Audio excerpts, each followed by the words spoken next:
Khusus zona hijau dan oranye, pemerintah Provinsi Sumatera Selatan telah mengizinkan untuk SMA dan juga SMK di Sumatera Selatan mengikuti pembelajaran melalui tatap muka. Riza Pahlevi, PLT Kepala Dinas Pendidikan Provinsi Sumatera Selatan menjelaskan harus melewati sejumlah tahapan, diantaranya dengan persetujuan pihak siswa dan juga sekolah.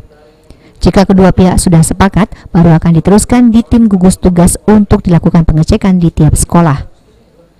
Jika zona oranye dan juga merah, Kepala Dinas Pendidikan Provinsi Sumatera Selatan masih tetap melaksanakan mekanisme belajar daring. Dari informasi Riza, hingga 19 Agustus 2020, wilayah yang masih dalam kondisi zona kuning yang mendominasi diantaranya Lahat, Pagaralam, Muratara, OI, Musi Banyuasin, Oki, Oku Selatan, Oku Timur, Empat Lawang, dan juga Ogan Ilir. Sementara itu, zona oranye masih dipegang oleh Muara Enim dan juga Palembang. SMK di Palembang, SMK yang kepala sekolah dan salah satu wakil kasek wafat, Pak. Lanjutnya seperti apa, Pak?